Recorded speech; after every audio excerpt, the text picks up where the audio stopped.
All right, good afternoon. Welcome everyone to the May meeting of the Natural Resources Action Team, the League of Women Voters of Manatee County. I'm Randy Miller, the now former chair of this team, and more on that in a minute. This meeting is open to all, and if you are not a member or just want to learn more about what the League of Women Voters of Manatee County is involved with, please feel free to go to our website at lwvmanatee.org, and you even have an opportunity there to join if you're not a member. So, as I mentioned, I'm the now the former chair. At our annual meeting 2 or 3 weeks ago, I became treasurer, and I decided that was a good way to go for me. But we're very fortuitously and enthusiastically welcome Lyle Landon, who's here on the meeting today as the new chair of the Natural Resources Action Team. So before we get started, I thought I'd give her a chance to introduce herself. Hi, thank you so much. I'm thrilled to be here. I've always been interested in the environment. The last 5 years that I worked in New Jersey was for a statewide nonprofit called the New Jersey Commission of Environmental, there we go, New Jersey Environmental Commissions. And there are 562 of them. So it was a really interesting job. I got to see a lot of different things. And I am a Florida native. I think that's important to know. So I did live here 0 to 18. I went to college in Boston. Then I moved to New York and I had my career there, mostly in media. And believe it or not, that actually ended up taking me back into the environment because one of the jobs that I had was to be publisher of Sustainable Plant, which was actually talking about responsible ROI for industrial facilities. So it's all with the big giant corporations. How can they take their giant systems and make them more environmental? At the same time, things started to change in the media business so one could work remotely some. So at one point, I was working for a company in Chicago, which allowed me to actually be home in Montclair, New Jersey, which is where I raised my family. And then I joined the Environmental Commission for that actual town. And I was there for 10 years and was the chair. I also had an environmental TV program called A Greener Day. I have my Green Associates for the LEED, LEED, which is Leading Energy and Environmental Design. And I have a bunch of other sustainability credentials. So this has been so important to me. So I was very excited that this opportunity became available to work with this particular group.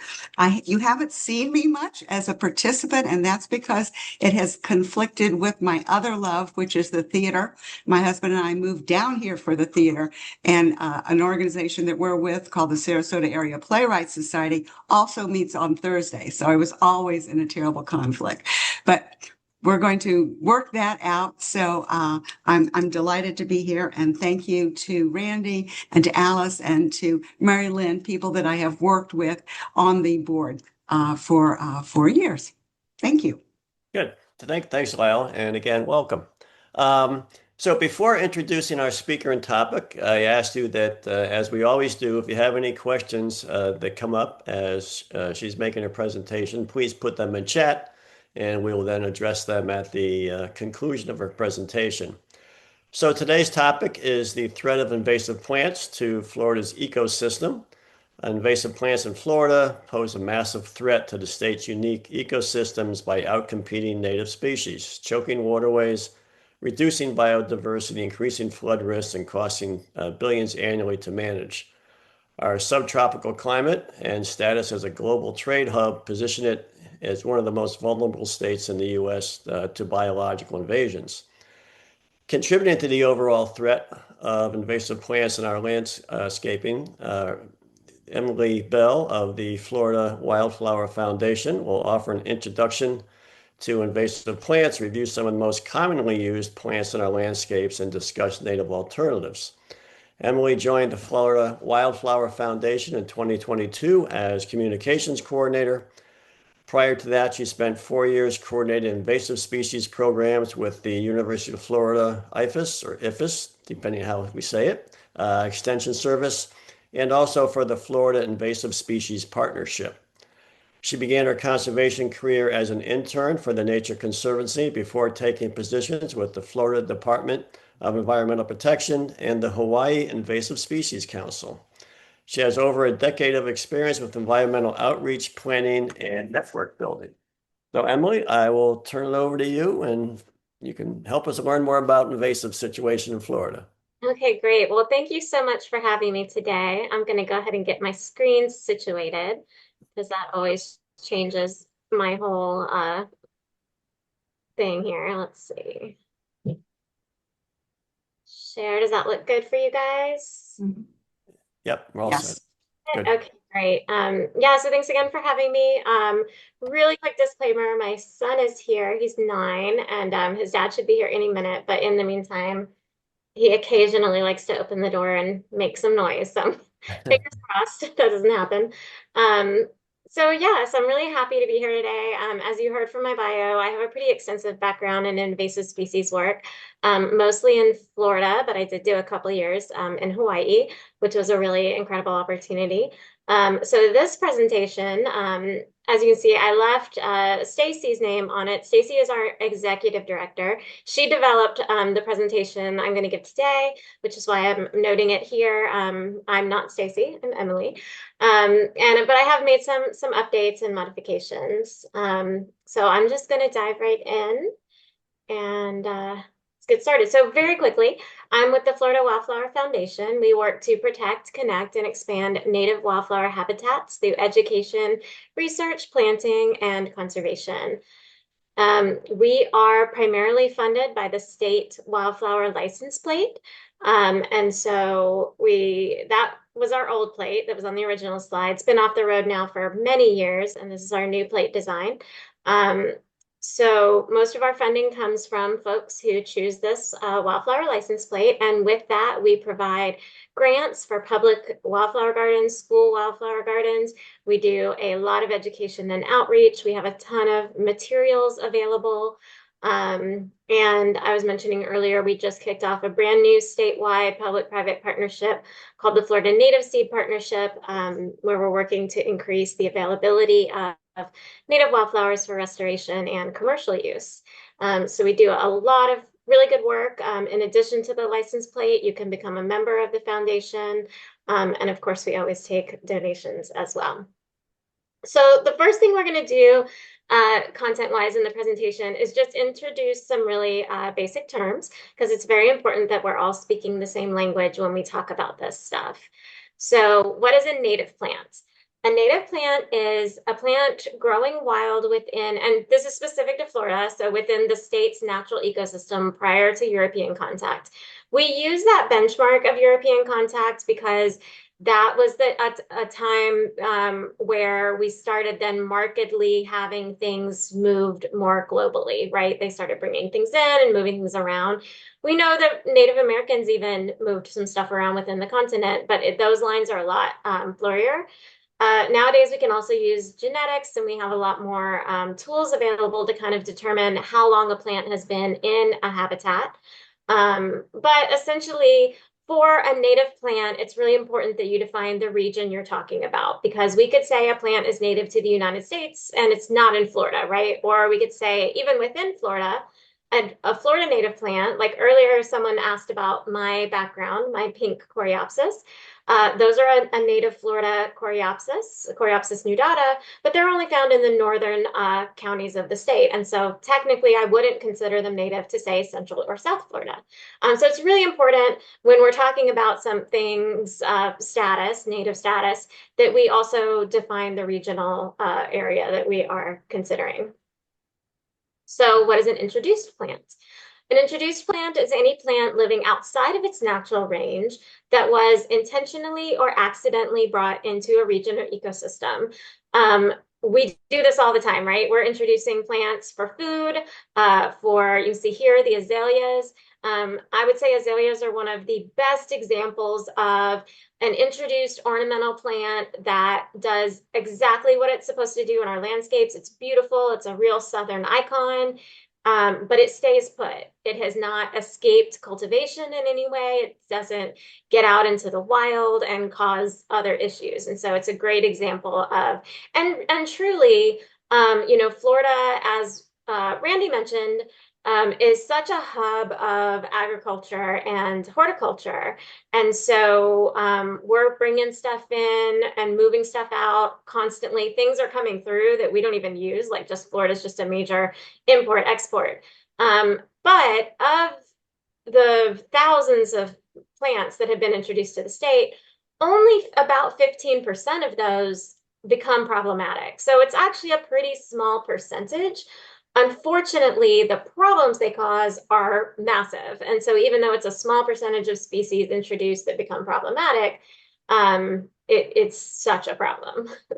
So, and now we're working even harder to prevent things coming in that could become invasive. So we look at some of their tendencies beforehand, and in a minute I'll get into that a little more. So what is an invasive plant? And I really want to kind of impart how important it is that we use this as a scientific term. So invasive has a scientific meaning when we're talking about not just plants, but any other biological species. And there's really three benchmarks we're looking at to determine, has this risen to the issue of becoming invasive. So first of all, it's a species that did not historically exist in whatever region we're defining, right? And that's essentially the definition of a non-native plant. It's doesn't exist in that region. It's not native to that area. So it has to, number one, it has to hit that. Number two, it was introduced either intentionally or unintentionally. A lot of our problems are accidental, but it was caused by human activities. That's very important, that it's the humans were a part of that. It's an anthropogenic issue. And then the species causes or is likely to cause harm to the environment, economy, and or human health and well-being. And so we're going to focus today on those ecological problems, but we also, things that impact the economy or human health and well-being could also make something be given that be called invasive. And the reason I started with saying how important it is that we use this as a scientific term that has this very clear definition is because there absolutely are native plants that, especially if we're talking about in urban landscapes and urban corridors, are problematic. Like we have some vines that go crazy. When I did invasive species work in Florida, I got calls about smilax vines, greenbrier vines, grapevines. What's the other one? Virginia creeper, which we're actually going to mention today. Those are all native plants. But in a modified landscape, they can outcompete other things and become problems. So I would call those weedy natives or aggressive natives. And there may be a need to control them in certain areas, but they would never be invasive because they don't hit our three things, right? They are native. And so it's pretty important that we keep that thing clear because we use it for a lot of different things. So common traits for invasive plants. They have aggressive reproductive strategies. So a plant that comes in so Melaleuca in South Florida produces millions of millions of viable seed per plant. So that's, a really aggressive reproductive strategy. A lot of our aquatic plant invaders are vegetative reproducers, which means that if you chop that plant up, a little bit of it could grow into a new plant, and it grows very quickly. They have earlier or longer flowering periods, so there's more time for them to successfully reproduce. They have a rapid growth rate. This is especially true of vines, and again, a lot of our aquatic invaders, but it can also be true of trees. A quick example from Hawaii is in the early 1800s, they deforested a lot of the mountainsides and quickly realized they had caused a problem with water quality because mudslides. And so they brought in one of the fastest growing trees in the world from Africa, which is an Albizius is the common name. And we have Albizi here. It's a different species, but it has become incredibly invasive and causes a lot of problems now. So that rapid growth rate, it's the fastest growing tree in the world, and it's incredibly invasive. They have a long lifespan. And then this last point, few natural predators, parasites, or diseases. So when we bring something from another area, we're freeing it of the things that controlled it in its natural habitat. So in our natural, healthy, functioning ecosystems, those species are battling it out with each other. They are, competing with each other, but they have adapted over a millennia to have ways to persist, but the other things keep them in check, right? But when we free a species of that and introduce it to a new place, especially a place like Florida that is subtropical to tropical and has a very kind of welcoming ecosystem, they can really take off. And that's why we try to, when appropriate, use biological controls, which oftentimes have a bad name because there have been some bad examples of that. But as science has gotten better and more rigorous, we also have some really good examples of that. Here in Florida, we have the air potato beetle, which has really helped us. And they're working on species for Brazilian pepper and other things. And then generalist pioneer species. So a species that can grow just about anywhere is going to really, be able to take over a lot of different habitats versus a species that requires a very narrow range of ecological conditions to grow. So the impacts, Randy kind of went over this in his introduction as well. They decrease biodiversity. One of the best examples I like to give people, one of my personal public enemy number ones in Florida is Brazilian pepper, Chinus terebinthifolius. You guys in your area are probably familiar with that plant. It has the capacity when it invades an area, it's so highly competitive and can outcompete the native vegetation that you go from a native ecologically functioning habitat, very biodiverse, to almost a monoculture of Brazilian pepper. And really the only things that can grow with Brazilian pepper are other non-native species. So like you'll see, I know I've seen like asparagus fern growing with it and some other things. And so that biodiversity really just sharp decline. They're outcompeting the native species for resources. They also alter ecological functions. So in Florida, we're a lot of our natural communities are fire adapted. The best example that I think we have the most published research on is Kogan grass. Kogan grass invades open areas, and so like our pine flatwoods, but it burns a lot faster and a lot hotter than the typical vegetative makeup of a flatwood, which is more like a wiregrass and these more thinner, less robust fuels for the fire. And so it completely changes the fire regime, and that's really has a devastating impact. But they can also change hydrology. So as Randy mentioned, choking out waterways, making waterways impassable, or just using more water in the ecosystem they've invaded, which can change the groundwater levels and things like that. And a little bit less ecological, but still important, and this one almost gets into our own health and well-being, is that they can actually just decrease access to and activities that we can do in natural areas, right? Because again, if that waterway becomes impassable, a lot of the recreation we might do in that waterway becomes limited. But also just they can create thickets where you could get before you can no longer access. So there's issues with that as well. And they're also just super costly. So again, Randy gave such a thorough introduction. I'll refer back to that. He mentioned that Florida is heavily impacted. We are second only to Hawaii. So in the contiguous US, we are the most impacted state. And that's not to say other states don't have problems. They certainly do. But we spend a lot of money, mostly through the, excuse me, the Florida Fish and Wildlife Service administers our commission. Sorry, I'm gonna take a sip of water. The Florida Fish and Wildlife Commission administers a lot of funding for plant management in Florida. And this number is only gonna continue to grow. Invasive species on a global level are actually the #2 threat to global biodiversity. They absolutely cause extinctions. It's essentially second only to habitat destruction and loss. So it's a huge issue. And again, with Florida being so impacted, we really struggle. So let's talk a little bit about how we categorize invasive plants in Florida. On the non-regulatory side, we rely heavily on an organization called the Florida Invasive Species Council. They were formerly known as FLEPC, the Florida Exotic Pest Plant Council. The name changed around 2021, and so I think people are now more familiar with that. But they have a long-standing product they put out previously called the FLEPC list, now called the FISC list.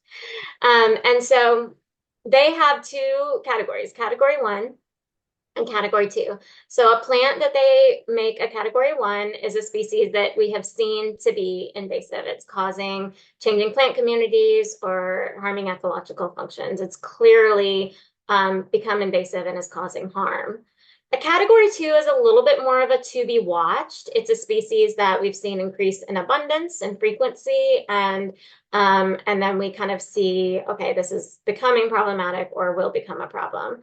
Again, this is not regulatory at all. It's put together by expert botanists in the state and researchers, but some communities do use it. For example, cities can use it in their code and say, you can't, for at least for city property, you can't plant anything on the FISC list in our landscaping. So it can be used in that ways, which I think is really great because there is regulation. The two primarily for plants are the federal noxious weed program and the state noxious weed program.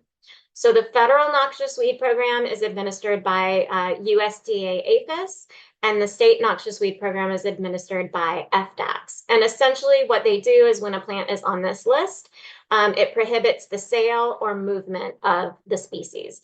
And so the federal noxious weed program is primarily restricting plants that cause economic damage to agriculture. That's going to be their main focus. It's very rare that something solely causing ecological damage would get onto the federal list. It's unfortunate, but that's how it's been. It's also just really hard to get anything added or changed on the federal list. However, the state noxious weed program does focus more on ecological issues, and we've successfully over the last 4 or 5 years been able to get species added to it. And so it's much more malleable, and it's a really good tool for us to help.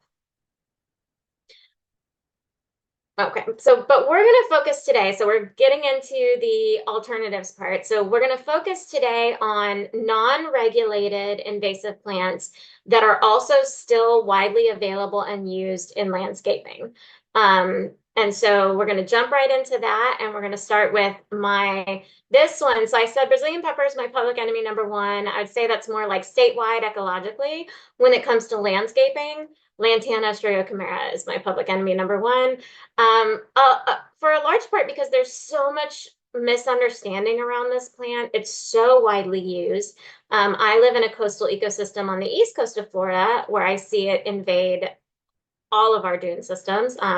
Be curious if y'all have that same situation on your side. And so it is a category 1 invasive listed by the Florida Invasive Species Council. And there are so I'm going to get into some native alternatives, starting with our native lantanas, but I have like an asterisk here. And so pineland lantana, Lantana depressa, is the most commonly used lantana alternative to the invasive. The problem with that is on this is the only plant I did this for in the talk, or well, I did it for both the lantanas. These are the state distribution. There's two native varieties of Lantana depressa. So there's this kind of East Coast variety, Santabalensis, and then Lantana depressa, variety depressa, is only found in Miami-Dade County. This up here is this distribution is based on herbarium data, and there was one herbarium point for this county for Calhoun up here that has been nullified. And so it only occurs in Miami-Dade County. So first of all, we have a range issue, right? So for you guys, in theory, if Lantana depressa variety Santabalensis was available in commercial growers, even from native plant growers, you would be well within the area to use that as a suitable alternative.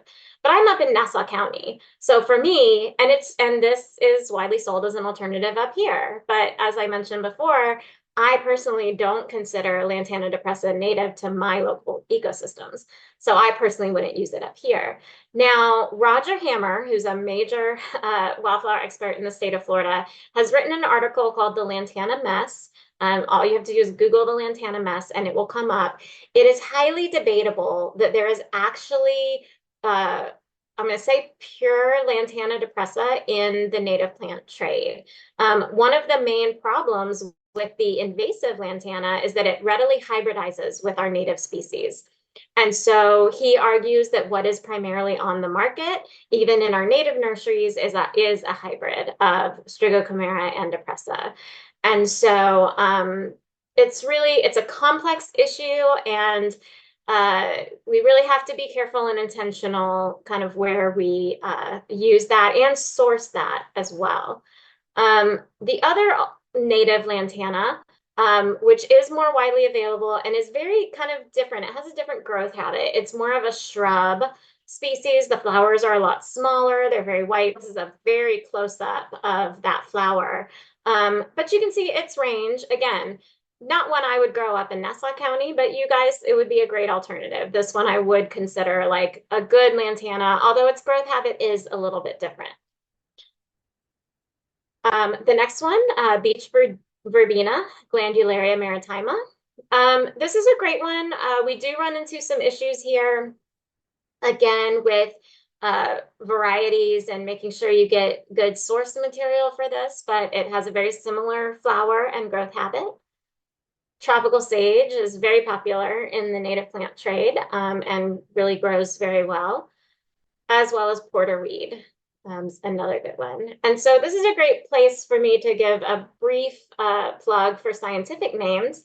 We have them included here because when you do decide you're going to bring those native plants into your landscape, you really always want to have both a common name and a scientific name with you when you go to the nursery, because common names can mean a lot of different things. And so even if you can't pronounce it, and the reason I said this is a good place to say that is because I think I said all of these ones, but Stachytarfeta, I don't know.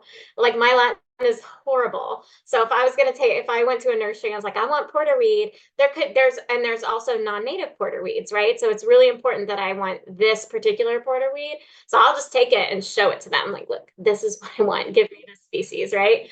And so it's a really good tool to be armed with both the common and scientific names. All right, the next up, Mexican Petunia, Ruellia simplex. This is another just horticultural darling that has escaped and is causing problems. But we have some great alternatives. We have some native Ruellias, the most commercially available of which is wild petunia, Ruellia carolinensis. It has a lower growth habit. It's going to grow shorter, but it's a lovely addition to your landscape. It's super drought tolerant. Once it gets established, it's going to be there forever. Again, the porterweed, it's a purple flower, has a similar growth habit. We've also got Stokes aster. Now, I will say here, Stokes aster, although widely distributed in the nursery trade, is technically only found in one county in North Florida.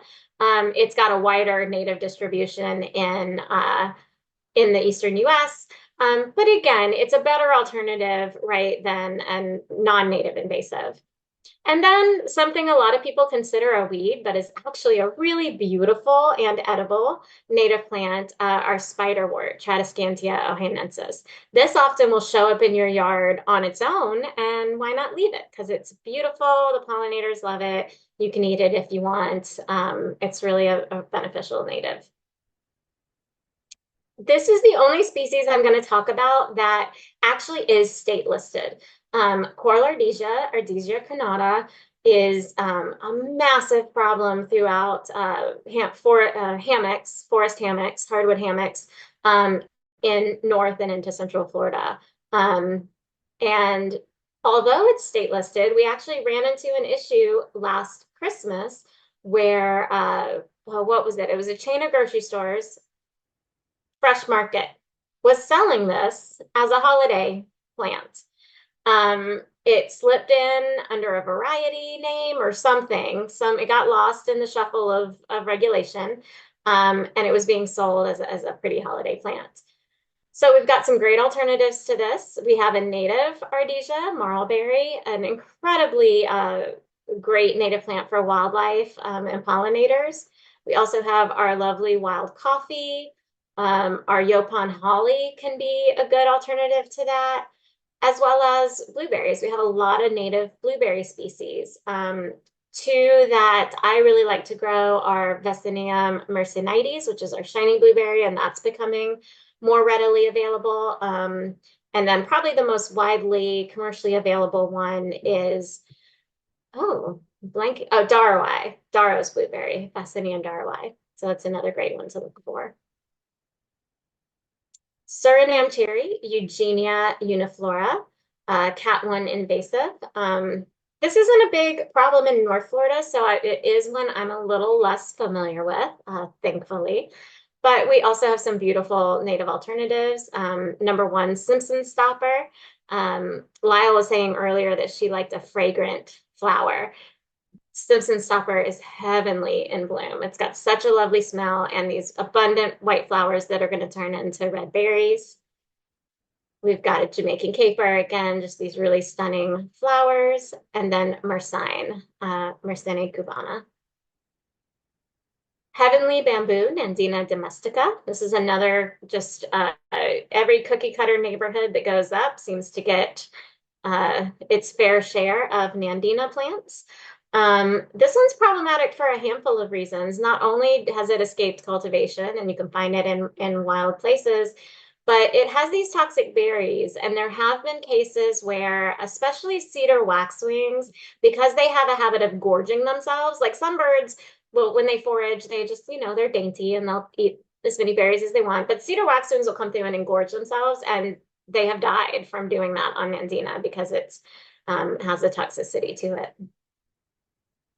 And then, so some alternatives for this, we've got our pipe stem, agarista, again, the Yopon holly you could use here, sweet spire, Itea virginica, or a Lyonia. We have a handful of Lyonias. Rusty Lyonia is a great one. Shiny Lyonia is beautiful as well, and it's going to have greener, more leathery green, shiny leaves and pink flowers, as opposed to that kind of rusty with the white. So this is this is a really good showcase for why it's important to support our native nurseries, kind of oftentimes over our big box stores. This Cassia Senna pendula variety glabrata is a Cat 1 invasive, but if you go to your standard nursery store, this is what you're likely going to find as the Cassia or Senna that is available. Now, if you look to our native garden centers or our native producers, you're going to find our native sennas. We've got 3 that make great alternatives. They're the same genus, very similar habits, but they are supposed to be here. And so we've got the Senna lingustrina, the Mexicana variety Chapmani, and Marylandica. So all sennas that you can often find available from native growers. Japanese honeysuckle. So I'm going to catch myself in a lie here. I said that Coral Ardesia was the only state listed or listed regulated species. Japanese honeysuckle was actually added, I think, in 2024 to the Florida noxious weed list through the work of staff at the UF IFAS assessment of non-native plants in Florida's natural areas. That assessment program looks at plants that have already invaded, plants early in their invasion stage, as well as plants people want to bring in, and assesses them for their potential invasiveness or their current invasiveness. So because of their work, this one actually is now restricted, but it's newly restricted. So, one of the issues with regulation is that there has to be capacity for enforcement. And like with that Coral Ardesia story I told before, a lot of that has to do with just we don't have the amount of capacity we need in FDACs to be making sure none of this stuff gets through, or that when something new is added, it comes off the market everywhere.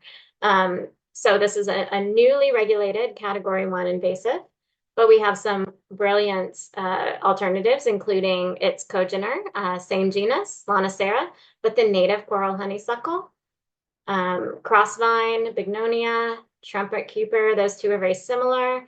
And then even Virginia creeper, again, this is one a lot of people consider it to be weedy, and it certainly can be, but it's got great wildlife value. These tiny little flowers are covered in pollinators, and then those are going to turn to berries for the birds. Asparagus fern is high on my list of ones. Again, it's one of those ones I see in the dunes everywhere. I live in a coastal ecosystem. Those dune invaders are really frustrating, and asparagus fern certainly is one of those. So for alternatives, you could look at beach creeper.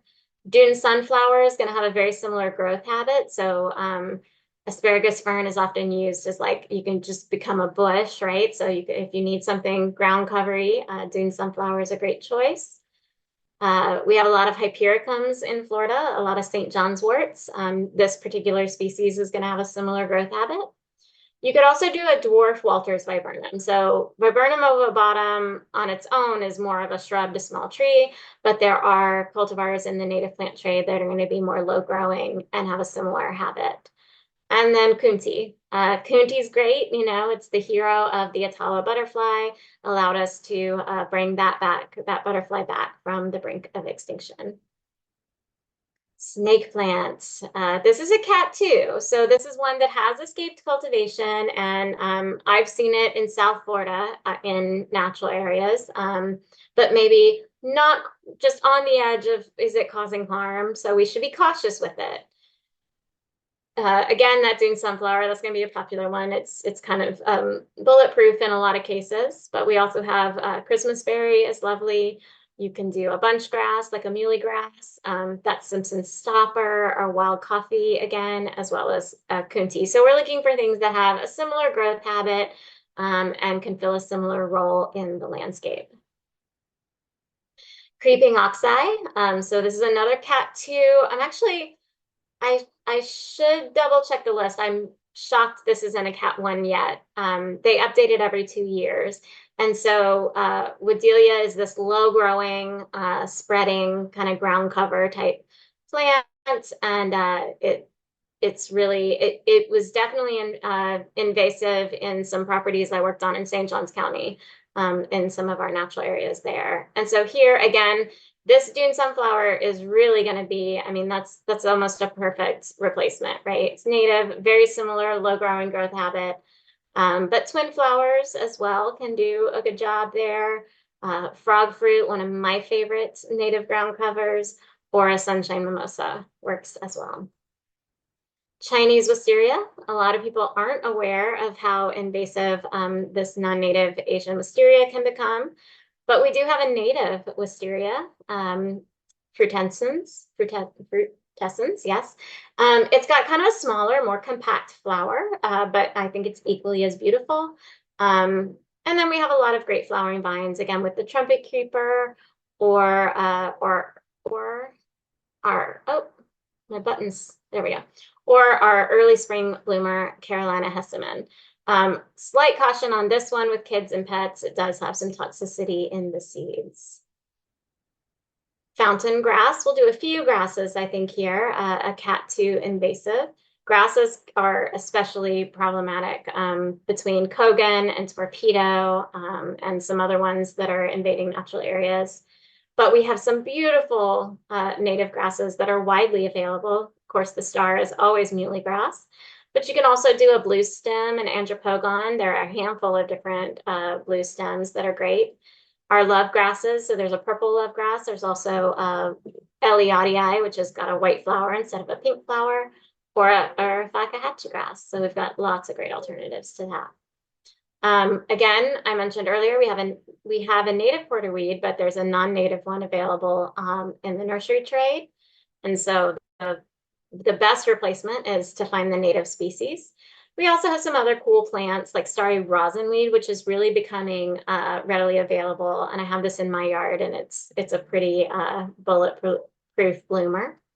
You could look at a blue-eyed grass, the Stokes aster, or again, that spiderwort, which I love. So that's kind of it's quick and dirty.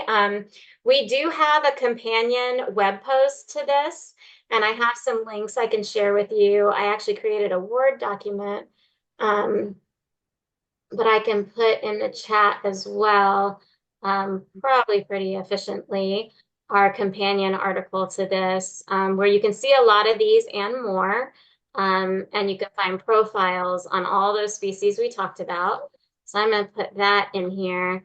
And then the other link I'm going to give you now is something that I wrote when I joined the team, which is invasive plant resources for Florida residents.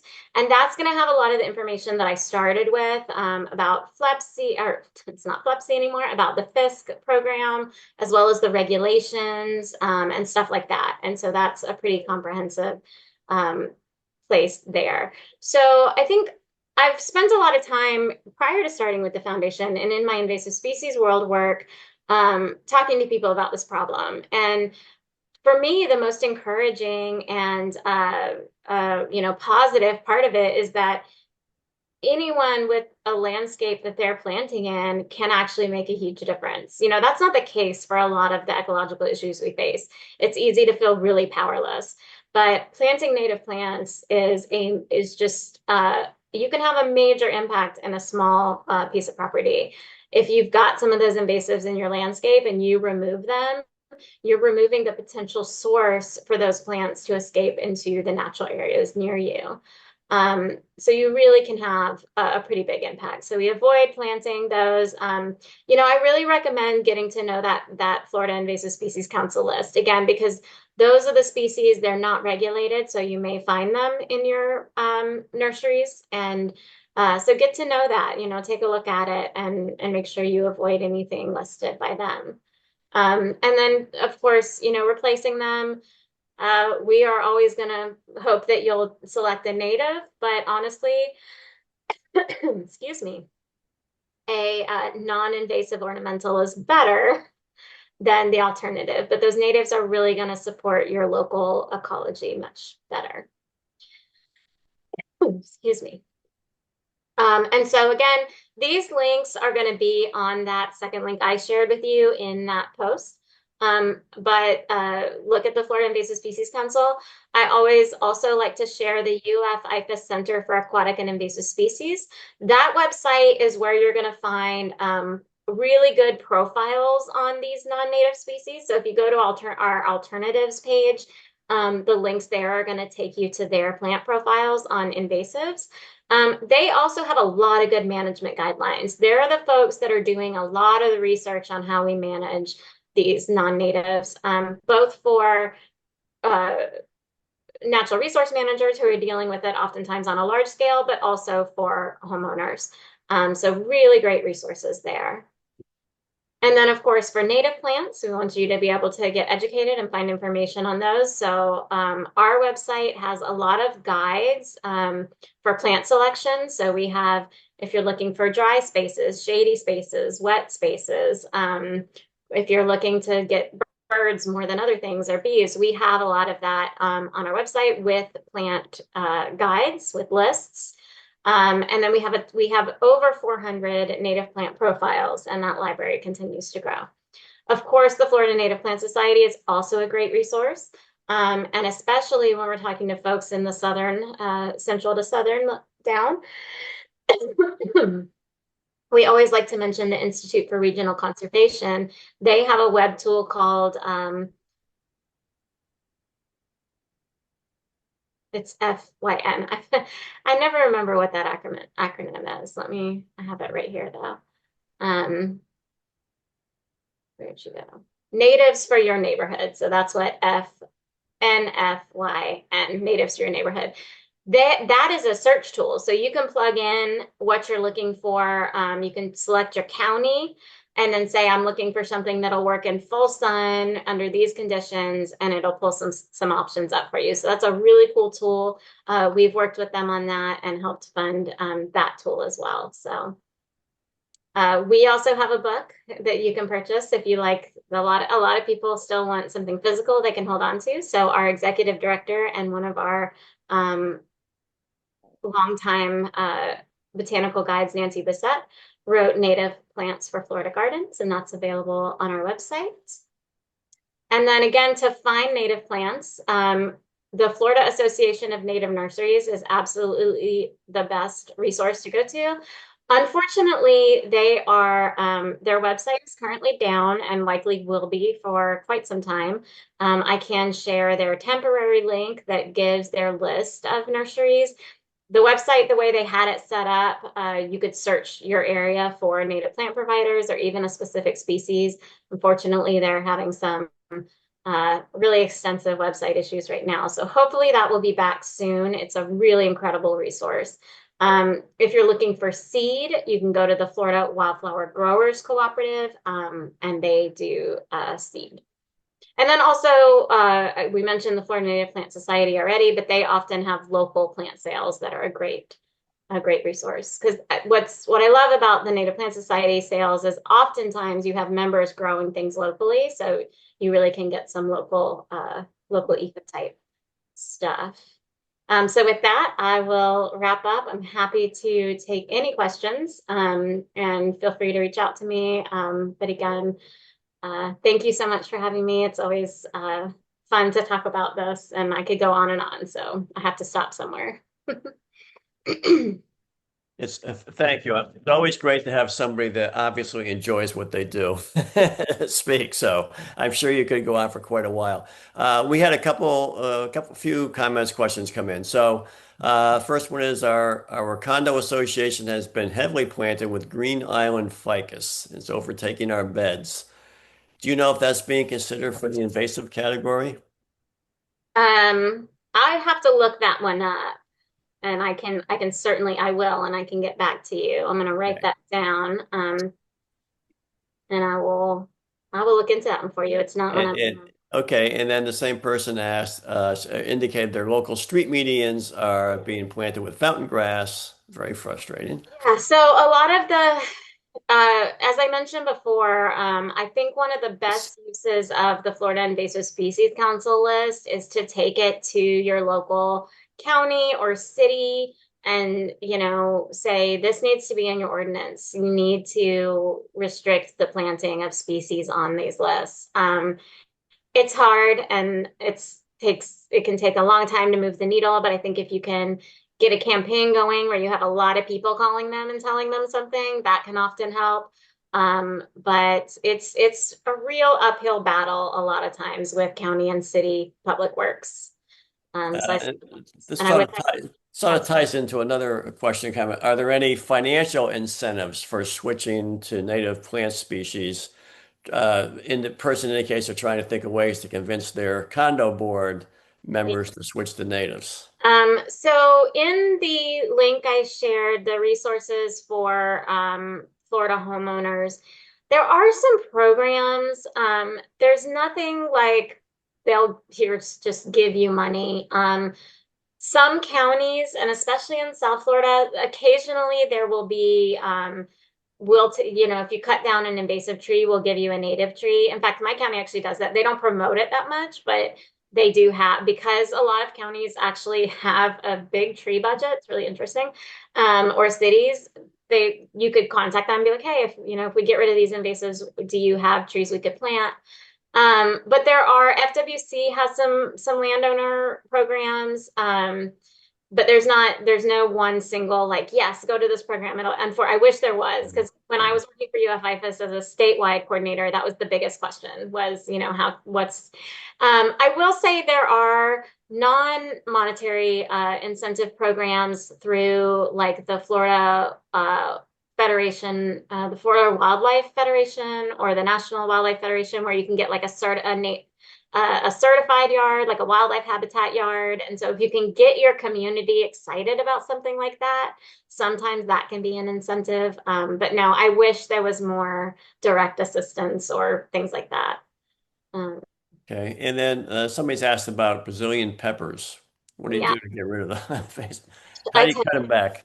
Get rid of them. We are on up here in Nassau County, we're on the leading edge. We're watching Brazilian pepper on both coasts move north, and inland, but it especially, the coasts are warmer. And so, um, down where you guys are, there's so much of it. You have to, so let me step back and take a bigger view. When we talk about those invasive plants that are so widely distributed already, management becomes about asset protection and kind of keeping it out of certain areas, right? So if you're a state park and Brazilian pepper is all around you, you're going to have to prioritize, oh, well, we have an endangered plant population here. We're going to make sure this stays clear. Everglades National Park has done an incredible job of fighting that uphill battle and really targeting, like mapping out and targeting. So how this applies to a community or a landscape is, I would say, you have to have a grassroots group of people that's dedicated to preserving a certain area, because unfortunately with Brazilian pepper, there's no like, and I know that some of the counties, and it sounds like Manatee County had like a Brazilian pepper busters program, and a few counties have done that. But it's hard to get governments to sustain those programs. They'll come in, someone will come in, be excited about it. It'll have energy for a few years, and then administrations will change. And so it's really can be difficult. That's where things like invasive species councils come in. In Hawaii, I was there working for the state invasive species council, which mandated that the heads of the environmental department, the transportation department, the health department sat on that council. Florida actually had that in 1999. Governor Jeb Bush created it, and then it went away. And so some positive things happened out of that, because that actually, what he did was he mandated that all of the organizations get together and create a plan. And through that, it created a lot of connections that didn't exist previously. And we have continued building those. But the regulation, the council itself didn't stay, unfortunately, like it did in Hawaii or other places. And so that's a state view that can happen in a county, that can happen in a city. But unfortunately, I guess my answer to kind of all of these questions is they require grassroots efforts that take a lot of commitment. I will say, look up your local cooperative invasive species management area through the Florida Invasive Species Council, because every Florida pretty much is covered now with cooperative invasive species management areas. And they are comprised of the people doing invasive species work in your region, the boots on the ground. And they need more public involvement. They need more public people coming in and saying, I care about this issue too, and how can I help? They sometimes, especially if you're willing to get involved, will do work days, will come in and help with removal. When I worked in St. Johns County, I was the co-chair of our local SISMA. That's the acronym for that. And we would work with condo buildings on the beach, and we would come in and do huge Brazilian pepper removal work days. So get to know the people in that group, because those ebb and flow too. It's all volunteer. So it's people who are in the natural resources field and are already overworked, but realize that it's such a big issue. They need to all be working together. And they're great people. And they can really, on the local level, kind of help you with those tough questions and let you know what's going on locally. Okay, thank you. Only in interest of time, we could keep asking you questions, I think, but in interest of time, I want to thank you on behalf of, I think we learned a lot, to say the least, and hopefully got some of us more enthused about making sure we go native Check your and really track down where the native nurseries are. There are some in our There's a Sweet Bay yeah. is the one It's here. a great Yeah. one. And there's a Florida native plants nursery. I think it's out towards Mayaca or Arcadia also. So, but those are Yeah. close by to us. Yeah. And So, yeah, I would say, definitely support them. And the counter to that is we do need people pressuring these big box stores as well. So when you stop by a Lowe's or a Home Depot, you could just say, hey, where are your native plants? Or yeah. did you know that was invasive? um, Okay, good. just planting that Good seed idea. in their ear that people are paying attention is Yeah, also, but yeah, we do need to support our local growers. So yeah. Very good. Well, thanks again, Emily. We really do appreciate it, and we'll keep going. Okay.